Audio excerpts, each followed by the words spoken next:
Magandang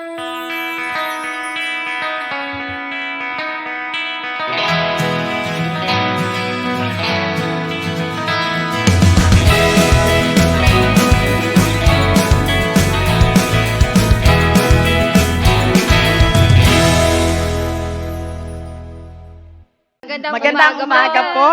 Araw na naman po ng Sabado at nandito po muli ang UAP, Usapang Agrikultura, Paghahayupan at pangisdaan. Panibago na naman po yung i-discuss natin ngayong araw. Dahil talaga namang itong ating topic ay laging paulit-ulit na nararanasan doon sa farm. Yan. Lalo na sa mga biek, kaya ito po ang ating topic ngayon.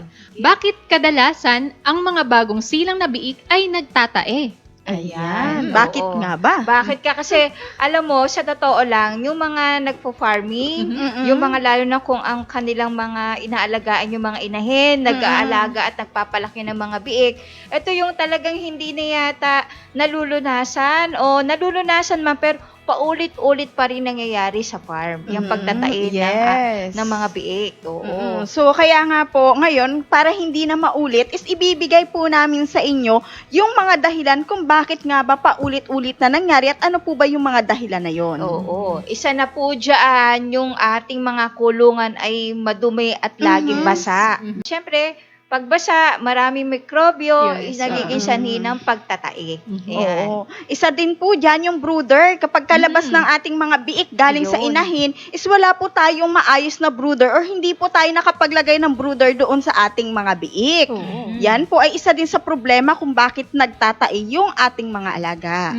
At isa pa dyan, hindi kaagad napapadede yung mga biik dun sa gatas ng inahin or specifically yung colostrum ng inahin. Yun, oo. At isa pa din dyan, syempre, kung maraming biik tayo inaalagaan, hindi natin namamalayan yung mga biik, nagugutom na kumakain doon sa pakainan ng mga inahin. Dapat tandaan po natin na dapat hindi natin pa yan napapakain ng mga solid food. Lalo na doon sa mga 1 to 3 days na mga biik. Yan po, nagiging sanhi pa rin yan ng pagtatae. At saka, management pa rin, kulungan pa rin. Hindi natin napapansin yung ating kulungan pala. Napapasok na ng iba't ibang hayop. Nakakakain din doon sa kulungan. Then, doon dumudumi sa loob ng kulungan ng mga baboy, ng mga biik. So, nagkakaroon din po or nagdudulot po yan ng pagtatai doon sa mga biik. O kaya naman, pwedeng nakadede nga sila sa inahin, pero hindi naman pala maganda yung quality nung gatas ng inahin. Tama. Dahil hindi natin napapakain ng ayos yung inahin, hindi lang po dapat ang mga biik yung ating tinitingnan, lalong-lalo na po dapat maganda yung ating pakain na ibibigay sa inahin. Ayan. At isa pa rin po, yung sobrang daming nadedede ng mga biik. Kasi akala natin yung mga biik, kailangan makadede ng marami. Yung pala, problema din pala. Hindi pala kaagad nadadigest yun ng mga biik.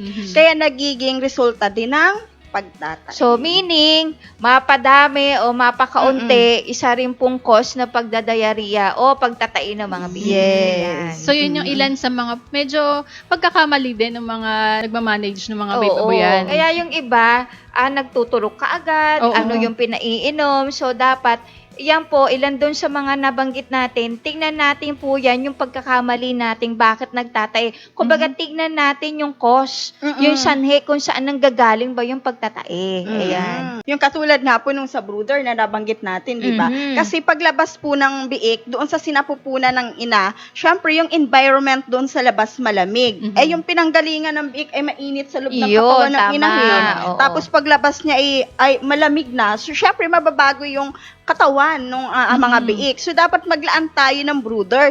Yung ilaw nga po na dapat nating ilagay dun sa ating brooder is nasa 28 to 32 degrees Celsius. Dapat yung temperature na meron doon sa loob. Kumbaga, alam na natin manganganak yung ating inahin. So, kaagad-agad ay mag-brooder na. Isa po yan doon sa dapat nating daan para maiwasan itong pagtatain na yan. Ayan. Ang kahalagahan ng painit o ng brooder, kasi 'di ba paglabas nga doon sa uterus ng inahin pag sinilang sila at gininaw. Kasi kapag pala nilalamig yung mga biik, so nagkukulang sila ng blood supply o napuputol yung blood supply sa mga organs ng katawan nila. Kaya kumbaga yung bitukan nila hindi nagfa-function ng maayos. So nangyayari, kung makadede man sila dun sa inahin nila, hindi na-digest ng kanilang bituka. So kaya nangyayari yung pagtatae. Oo, isa din kasi dyan, isa sa mga stressful yan sa mga biik. Dahil tandaan po natin, pagkasilang po ng ating mga biik, ay wala pa silang functional thermoregulatory mechanism. So, kailangan natin i-supplement yung temperature na parang ayon doon sa kanilang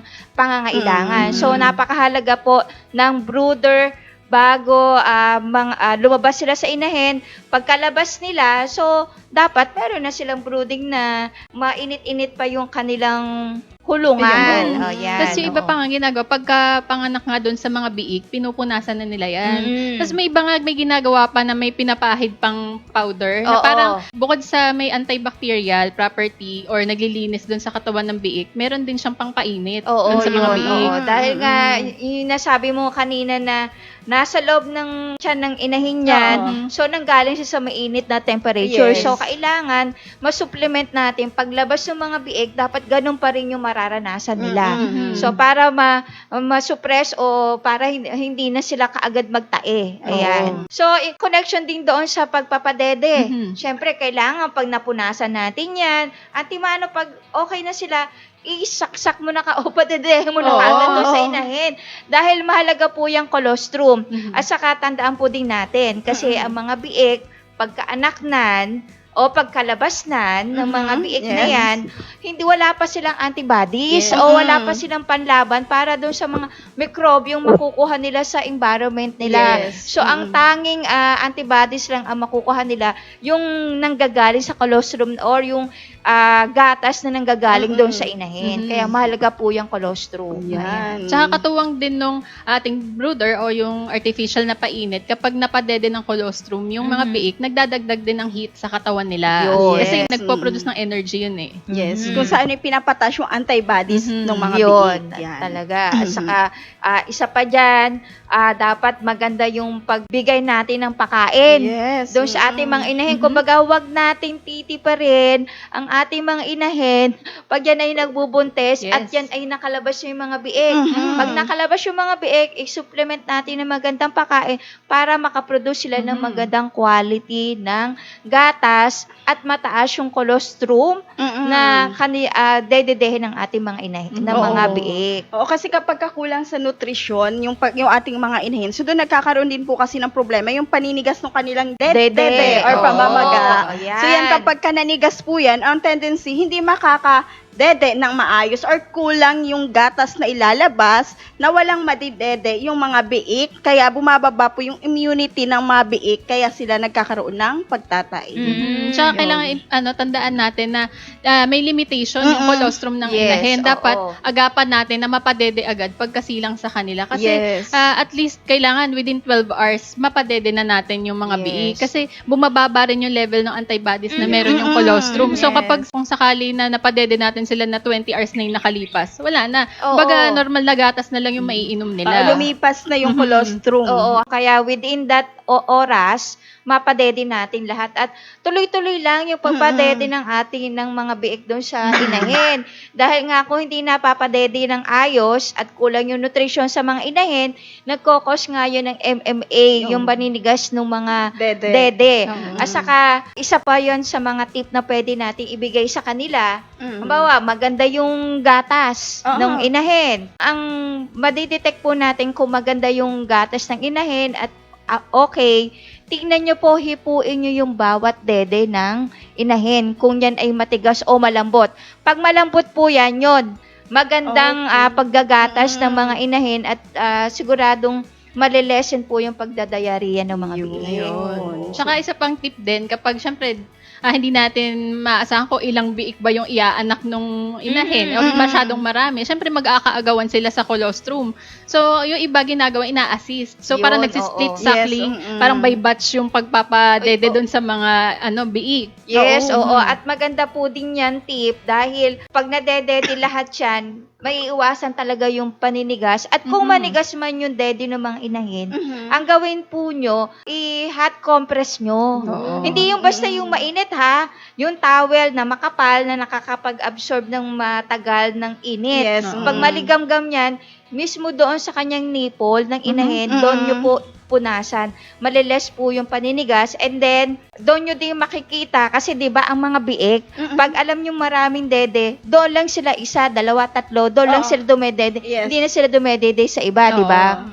Tapos kung lahat naman ay hindi nagtatae at isa, dalawa nagdedede, i-monitor nyo kung saan dumedede. Pag nakita nyo kung saan dumedede at nagtatae, tignan mo yung dede nung inahin. Kung matigas yan, sigurado, yun yung cause. Kasi Dun may nga, diferensya. may diferensya. So, yun, i-hot compress mo yung nipple na yun na matigas. So mahalaga talaga yung oo, i-assess din. napaka ano yan, yung tip na ibinibigay natin, napaka practical po yan na tip na pwede nating maiwasan yung pagdayariya ng ating mga biik. Kasi nga doon sa ating binigay na na teaser, may mga nag-comment doon na yun din talaga daw ang problema nila sa pag-aalaga, yung pagtatai ng mga biik. So yun po, tingnan niyo po yung mga nabanggit ni Miss Ana, kung isa po yun sa cause ng pagtatai. Yes, maganda rin dyan na i-supplement din natin. Yung iba kasi sinusupplement ng mga vitamins. Yung Yun. pagkain, lalo na especially dun sa pagbubuntis pa lang nila. Para pag nanganak yung inahin, is maganda yung quality o maraming gatas yung ilalabas ng inahin. Tama. At saka ay isa pa sa tip na pwede nating gawin para hindi kaagad bumulusok yung gatas ng inahin pagkapanganak, wag po muna natin bibigyan ng pagkarami-raming pagkain. Yun. Hanggat maaari po, dahan-dahan muna yung pagbibigay natin sa loob ng 3 araw. Wag po muna basta kasi kapag binigyan mo ng madaming pagkain yan, so maraming gatas po kasi ang ilalabas niyan. So kapag ka nadede yun ng mga biik, marami silang nadidede na hindi pa naman po pala kaya nilang i-digest yung gatas na yun. So, yun po, ang nagiging problema is nagtatai po nila kasi hindi pa nila kaya at saka nagkakaroon po ng bakterya yung mga biik. Ayun, at isa pa doon, ang gagawin natin, close monitoring. So, konti. Ang maganda po dyan, may oras din yung pagpapakain natin ng inahin. Yes. Magpapakain na tayo para hindi makakain yung mga biik, orasan nyo at medyo, kasi yung iba, yung kulungan nila, 2 yan. So, parang nakahati. Yung isa may gate, may pintuan. Pagkakain na, doon nila muna ipinalalagay yung mga biik para hindi sumama, ihiwalay. Kasi yung iba magkasama, di ba may parawing pen? Yes, Pwede naman natin gawin yun. Basta lagyan yun ng partition o hanggat maaari hindi maaabot ng pakainan yung mga biik, yung kakainin ng mga inahin. Kasi isa po yan sa nagkukos. Kaya, close monitoring lang. Kumbaga, talagang paglalaanan nyo ng oras. Kasi naman, kung ilang oras lang naman kakain yung ating inahin at nakakain na, di saka mo pa dedehin naman yung mga biik. Kasi po yung pagkain po kasi ng inahin, kaya hindi po natin muna kailangang ipakain doon sa ating mga biik is mataas po kasi yung fiber ng pagkain ng inahin na hindi po kaya pang i-digest ng ating mga biik. Yun, tama yun. At saka yung nabanggit mo nga na dapat hindi tayo nagpapasok ng pusa, ng aso. Syempre, dapat malinis yung paligid para maiwasan yung mga bakterya o mikrobyo na papasok doon sa loob. Syempre, yung mga biik yan. So, mahina pa yung antibodies nila. Minsan Ayan. kasi yung mga biik naglalaro, di ba? Dinidilaan minsan yung sahig. yun. Yung pala may ihi ng daga, may buko ng daga. So, yun. Kaya importante talagang panatilihin na dry yung kanilang sahig. Kasi kahit may brooder ka nga, tapos lagi naman pala nababasa yung sahig ng kulungan nila. So, baliwala din. At saka, yung palaging hinuhos yung sahig ng yung paglilinis nila, ay syempre, alam naman natin na kung saan yung malamig, basta nandun yung maraming bakterya, di ba? So, kaya iwasan po natin yung hanggat maari nga, yung iba ginagawa, minamap nga lang. Minamap. Tapos yung iba, di ba, may mga parawing pen, naka-elevated. Yes. Para kung nagbabasa man sila, hindi lahat nababasa yung mga biik. Isa po rin niya, pwede natin ganun yung maging kulungan natin sa inahin na may kasamang biik naka-elevated. Ano pa ba yung pwede nating ibigay sa kanila? Aside from vitamins, yung iba nag-i-inject din ng iron doon sa Ayun, inahin. So, supplement yung vitamin D kasi yun yung nakakatulong para mas mapaganda yung quality ng colostrum ng inahin. Ayun, so naisip ko pa pala, dapat bago manganak yung inahin, purgahin na natin. Ayun, isa pa yun. So, dapat ang pagpupurga ng inahin bago manganak, 104 days na sila.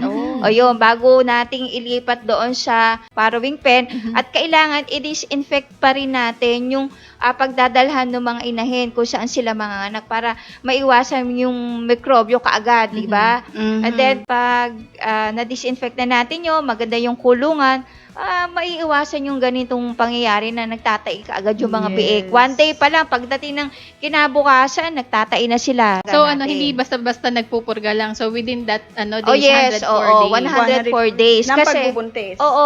Kaya ano din yan kumbaga kung may bulate or may parasite doon sa loob ng inahin, at dedede yan, maaari matransfer doon sa mga biik. Kaya yung isa din sa nagkukos ng diarrhea. So, aside po doon sa mga vitamins at saka nabanggit po namin ng mga iron, mahalaga din po na habang nagbubuntis yung ating inahin, mapataas po natin yung kanyang immune system, yung resistensya po ng ating mga alaga. Kasi po napakahalaga po yan dahil syempre nagdadalang biik sila. Yes. Diba? So dapat sa loob pa lang, isinisigurado na natin yung baby nila sa loob is maayos din po yung kondisyon nila. Yung paglabas ng biik is malalakas din po. At yung iba naman, yung mga nabanggit natin, practice na nila yun, lalo na doon sa matagal na nag-aalaga, pero nararanasan pa rin nila. Ang ginagawa dyan ng ating mga gumagamit nga ng technology, ganun yung kanilang practice, pero noong sila ay nag-maintain ng technology, naiwasan talaga ito kasi napapractice nila yung mga guide na dapat gawin doon sa mga pag-aalaga sa biik. At the same time, mini-maintain nila yung technology kasi malaki na itutulong gawa ng napapataas yung resistensya ng mga inahin. Dahil doon niya sinisimulan sa paglalagay doon sa feeds, doon sa inahin. Kasi minsan, di ba, nangyayari, naihanda mo naman lahat, napapakain mo ng masustansyang feeds. Tapos yung ibang mga proper care na kailangan ibigay, kompleto naman. Pero bakit parang nagfa-fail pa rin? Bakit parang marami pa rin nagtatay doon sa mga biik? Ibig sabihin lang na maaaring yung pag-function ng cells no katawan ng inahin or ng biik ay kapag hindi nila na-absorb yung mga nutrients doon sa pinapakain natin. Kahit maganda yung pakain ng ibibigay natin, hindi naman na-utilize ng ayos yung sustansya na meron doon sa feeds, nababaliwala lang. So, yan yung ginagawa ng technology doon sa feeds. At saka yung sa problema ng iba dahil inahin yung paggagatas nga. So, kapag naka-maintain po kasi ng technology, yun yung karanasan ng iba, hindi po nila nagiging problema yung MMA sa kanilang mga alaga. At saka maganda po yung quality ng gatas na nilalabas para doon sa inahin. At the same time, yung mga biik, di ba, ang problema ng iba, paglabas parang weak, yung mga biik mahihina. Maintain technology po sa pagkain ng inahin, paglabas po ng mga biik, masisigla po sila. Yung iba nga, hindi na nga nila namomonitor yung katulad ng pagpapaanak na kailangan bantayan natin. Pero yung iba, ang nangyayari sa kanila, pagising nila, nakaanak na yung baboy nila, tumatakbo na yung mga biik. Diba? At saka kung hindi rin maiiwasan kahit ano yung maganda yung management natin, meron pa rin talagang nagtatae. Ang ginagawa ng iba dyan, yun lalo na may nagme-maintain ng technology, ang ginagawa nila dyan, doon sa mga nagtatai, sineseparate nila at nagtitimpla sila ng isang kutsara na technology sa isang cup na tubig. Tapos yun, ginagamitan nila yung syringe tapos pinapa-force feeding nila doon sa mga biik na nagtatay every 4 hours and then wala pang 12 hours, wala pang isang araw, nasusupress na kagad yung pagtatay. Yun yung kapag nagtatay, yun yung binibigay natin. Pero usually yung mga ibang experience to ibang naka-technology doon sa kanilang mga inahin or sa biik, ang na-experience nila, akala nila nagtatae. Kasi sabi nila, bakit gano'n? Para yatang parang nagtatae yata yung mga biik ko, naka-technology naman ako. Pero actually kasi, ang isa sa function din ng technology is nagpa-flashing. Yung ating mga alagang biik, yung baga fina-flash out yung mga bacteria, yung mga toxins sa katawan. So, hindi siya yung pagtatai talaga.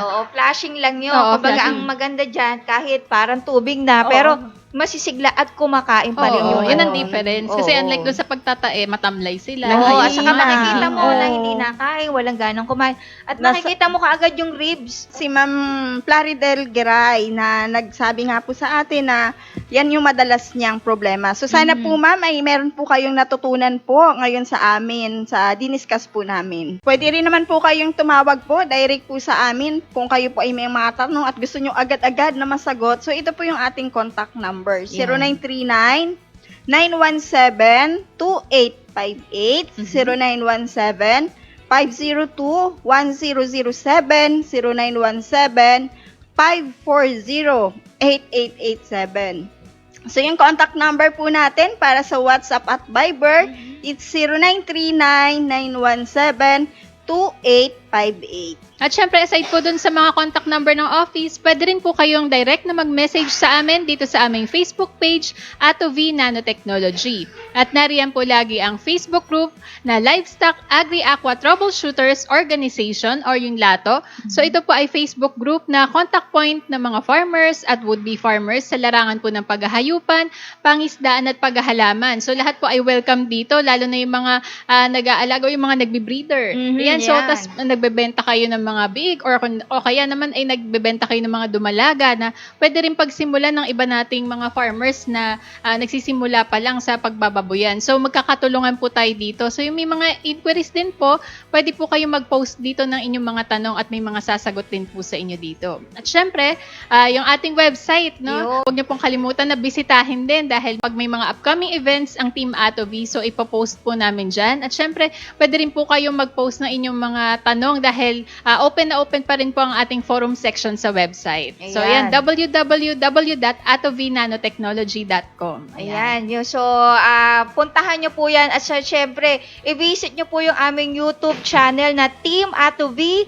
Lahat po ng mga previous discussion namin ng Farmer Stock at yung itong UAP ay makikita nyo po dyan at kung meron po kayong comment, may katanungan po kayo, mag-comment lang po kayo, mag-message kayo sa amin doon. At saka syempre, huwag niyong kalimutang mag-subscribe. Yes. At saka i-visit or i-follow nyo po kami dun sa TikTok account namin na Team Ato V. Yan, or at Ato V Nanotech. Yes, marami na po kaming na-upload na mga videos dyan na, nako, matutuwa kayo at magkakaroon po kayo ng mga ideas na tungkol sa pagpa-farming. Ayan. Maraming salamat po ulit dun sa mga patuloy na nagsusupport po sa amin, sa aming mga discussion at sana po nakatulong din kami sa munting information na ibinibigay po namin. Ayan. At kung mayroon po kayo mga request topic, pwede po kayo mag-message din po sa atin. Hanggang sa susunod na Sabado. And always remember, Team Ato B will continue to educate, Share and inspire others.